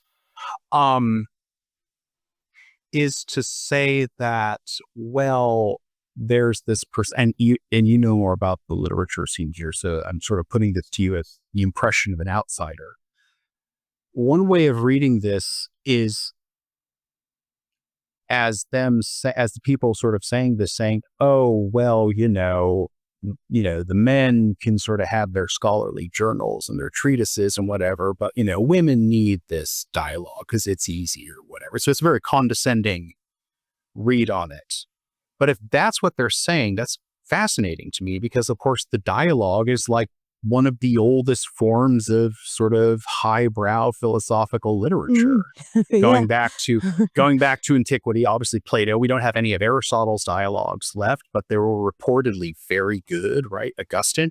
And like every major philosopher of the early modern period wrote dialogue of some form. So Descartes didn't publish his, but he wrote some. Spinoza didn't publish his, but he wrote some. Malebranche, Leibniz, Berkeley, Hobbes, Hume, all of these sort of big names just make copious use of dialogue. So if they're trying to be condescending in that way, that's a really bad way to be condescending. So I wonder if that's just not the accurate, if that perception is just not accurate, right? So I wonder if you could talk a little bit about that. Yeah. So I think the condescending thing, one of the things is that as far as we can tell, a lot of things that were written for women, for the ladies, etc., were read by male readers as well, at least equally, maybe even more. So by signaling that it's in simplified dialogue form for the ladies or whatever, what you're saying is this is accessible to you if you don't speak Latin and Greek and you haven't had a classical education. Mm-hmm. So it's maybe not quite as condescending as it seems because that was a large group of people who are becoming literate over the course of this century in increasing numbers. Mm-hmm. And it was people like shopkeepers and shop assistants and also even waiters in taverns, servants, serving maids, domestic servants. A lot of people whose literacy was just rocketing up and up and up over the course of the century and the levels of whose literacy, because there's always a question of what does it mean to be literate? If you can sign your name, are you literate? Because maybe you can't read a book, but the ability to actually read materials, more and more people are becoming more and more sophisticated about that. But we should remember that nowadays, how many people are seriously illiterate? I don't just mean they can't parse the beginning Dickens of novel. Yeah. I mean, they can't read a book at all. It's not that many. Whereas in the 18th century, there was still a very large swathe of people who couldn't read and write at all. So that kind of making things appear a bit less daunting was probably a good thing, right. And a way of attracting readers. That makes sense. So when they say the most easy, familiar, and natural method for all capacities, they're not saying and therefore for women necessarily. They're saying and therefore for you, the busboy, who can can read, but sort of has to like sound out the letters, right? Okay, Yeah, right, yeah, good, that's right. interesting. Okay, It's also part of this dialogue thing. It's slightly different, but periodicals are so. Addison talked about bringing philosophy. What does he say? I'm surprised you didn't quote this, actually. Oh no, this is in the Johnson chapter. Yeah, right. So if Addison and Steele brought philosophy, as they claim, out of the closets, libraries, schools, and colleges to join the clubs and assemblies at tea tables and in coffee houses, is that the one you have in mind? Yes, that's it. Yeah. Mm. And he says, he talks about addressing things to the conversation part of the world and talking about the conversation part of the world. And this model that it's a conversation is a constant in the periodical. It starts with coffee houses and conversations there. It becomes conversations at women's tea tables and visiting hours. It's the opposite of this kind of exclusive salon. Well, it tries to have it both ways. It tries to retain an air of gentility while actually appealing to less genteel readers, which is this kind of aspirational thing is something that magazines still do, right? Right. Magazines like you pick up a fashion magazine like In Style, and it's full of catwalk pieces that cost $5,000 for a sock, which none of the readers are actually going to buy, but it's aspirational. And on the other hand, there are these essays purportedly by the staff writers where they pretend to be ordinary people, and they're just like, I've always loved almonds. I put them in everything in my entire life, and I painted my room almond colored, and I've been obsessed with almonds all my life. Of course they haven't. This is just the essay they're writing this week. Yeah. So that kind of, the conversational thing is kind of aspirational because it implies you have leisure, and leisure implies you have money. Right. And it's also part of this development, this idea of being in the public sphere. Yeah, that's fascinating, because one of the other things that came to my mind while reading the chapters on the Tatler and the Spectator and various other ones, especially when we were talking about sort of the pseudonymized essays, right? Either through the figure of the specific editorial personae or the various other correspondents. It's interesting. I don't know enough about the history to say that this is for sure a downstream effect, but where my mind went immediately upon thinking about that, especially when thinking about the bringing philosophy out of the closet and into the assemblies, tea tables, and coffee houses, is to the debates in the newly independent United States in between the end of the Revolutionary War and then the adoption of the Constitution, as presented in the Federalist and Anti-Federalist, right? So for those who may not know, you have John Jay, James Madison, Alexander Hamilton write this group of pamphlets or essays called Federalist Papers, where they adopt they're pseudonymous. We know that they wrote them together. We don't always know who wrote which, right? Because there's a series of these things, and the figure of Publius is a well-known name associated with that. And this is them engaging in relatively sophisticated sort of public-facing philosophical debate about, this is why we should adopt the Constitution they're talking about. And then the Anti-Federalists come back and they say, oh, well, look, if we codify what, stuff in the Constitution, inevitably people are just going to say, oh, no, well, if they had meant us to have certain rights, it would have been there explicitly, but it's not. So we don't, right? And so that's one of the motivating concerns for the Bill of Rights appended to the United States Constitution. And so I don't know enough about the historical transmission of this idea to that, but it strikes me as very much in the vein, not just of like these editorial personae and pamphlets, but of what Acid and Steel are trying to do, right? Which is sort of democratize is probably the best way of putting it. Sort of democratizing this otherwise high level debate. Now, of course, the people who would have been reading the Federalist Papers would have been relatively educated, right? So like, ye old stable hand wouldn't have necessarily been doing it, but it's certainly more democratized than just something that you put in the philosophical transactions of the Royal Society, right? So that struck me as an interesting, connection. Yeah, it's also just to say something about the pseudonyms, which is that you don't normally necessarily write under a pseudonym because you want to remain anonymous. So that's what we would assume nowadays. And there were a few journalists who did that, and the female tatler Manley probably chose a pseudonym because she wanted people to speculate on who the author was. It's not that she didn't want them to know she was the author. She wanted them to guess, but she kind of spiced it up by leaving it a secret for people to talk about, ruminate upon. But in general, in these periodicals, people adopt a pseudonym in order to give themselves a bit more authority and objectivity. Even when the pseudonym and the persona is somebody very eccentric, and some of them were really eccentric. I mean, I haven't gone into the really eccentric ones, but there were mountebanks and conjurers, and there was a devil and a ghost, and all kinds of things. People wrote under all kinds of weird and wonderful pseudonyms and with weird personae. But one of the things is that, so Steele says that he is enabled to say things that, as Isaac Bickerstaff, that would be very unbecoming if he said them as Mr. Richard Steele.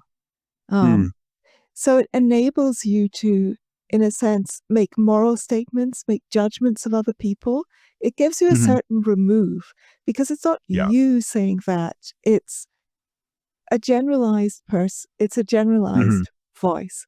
And it allows you to avoid charges of hypocrisy, and it allows you to take the focus off yourself, you personally, so it's not a personal essay, and onto the subject matter at hand. So that strikes me as totally right? Because one of the charges you can lay at someone who's writing an essay under their own name is, cui bono, right? Why are you proposing this policy or this whatever, right? Just because it benefits you, or your shadowy puppeteer financiers or whatever, right? But sort of this adoption of the anonymized persona does sort of at least push back that kind of thing, because it's presented as this oracular or like just voice from the heavens kind of thing saying that. And it strikes me, just again, sort of coming back to the parallel between modern, especially internet, social media phenomena and what's going on in these periodicals, is that's like the sort of the anonymous Twitter user or something like that, whose identity is unclear for various reasons, but who nonetheless holds forth on all sorts of weird stuff. Right. And so the sort of that the distance that affords you is useful as it's a double-edged sword. Right. It's useful in one way because it lets you put things out into the world that your public facing personality might affect. Right. So it might make your readers or your interlocutors less inclined to take you seriously or literally or whatever. But it's also a double-edged sword because, as anybody who's ever been on social media knows, once you allow anonymous trolls, things go to hell real quickly. Right? Yeah. People Yeah. will say and do things under their own names that they under pseudonyms that they would never do under their own names, right? Yeah. I mean, I feel that it's slightly different because that anonymity is people genuinely hiding their identity publicly. I see. Whereas this is everybody knew Richard Steele was the author of the Tatler. So he could have just signed every paper Richard Steele. But instead he chose to write. It was very clear that Isaac Bickerstaff was a fiction. No one ever believed that there was such a person. And it was, I think people also knew that Frances Brooke wrote The Old Maid, for example. People guessed at the authors of most of these periodicals quite quickly, especially the women, because there just weren't that many women who were in this field at all. But Lady Mary Wortley Montagu made a big effort to keep her writing secret, her authorship secret, because she was an actual aristocrat and she was the wife of an ambassador. So she had some skin in the game. But in general, it's slightly different. It's not really so much hiding your identity as playing with this distance, putting on the mask. It's like being an actor in that sense. It enables you to say and do things that you couldn't say and do in propria persona, right?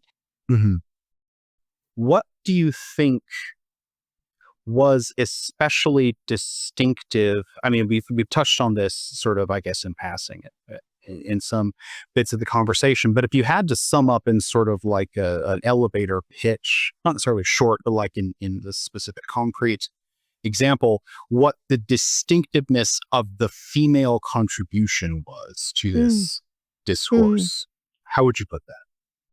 Yeah, so I think that the female contribution makes much clearer the anxieties about gentility. So the female contributors were largely a way of making the periodical seem less like Grub Street. It was less hackery. It was less kind of political writers for pay scribbling away in some garret. And it made it feel more, it gave it a certain air of respectability. It also swayed the focus as the century continued away from kind of commentary on manners and morals and towards more educational material, which was considered especially suitable for women, and also gave you an excuse for addressing female readers. You know, it wouldn't be something frivolous that you were offering women to read. They would be educated by the periodical, even though the periodicals none of them really provide a serious education, and it gets worse towards the end of the century. This is my overarching theory. Everything gets worse as you approach the Romantic period. Looking around to make sure there are no romanticists here. Let's stay in the heart of the Enlightenment. That's my favorite stomping ground. Yeah, everything. Well, I don't want to say everything. A lot of things start to go downhill in philosophy when the Romantics get around. In my view, so guys. I'm not. I don't disagree at all. Yeah, this has been really fascinating. Thank you so much for interviewing me. It's been I put so much work into this book, and it has, of course, disappeared. As languishing in obscurity. So I'm just, I suddenly thought, why don't I actually use some of this knowledge and at least talk about it a bit? If anybody feels like buying it, there are secondhand copies available. So it has actually become more affordable, and it is on Amazon. You can find it there. I won't get any royalties from it. I mean, this is how academic publishing is. So please go ahead and buy a secondhand copy. Should you have nothing better to do? If you've found the conversation interesting, you can have some. Here's your assigned reading. Okay. Thank you so much. Of course. Thank you.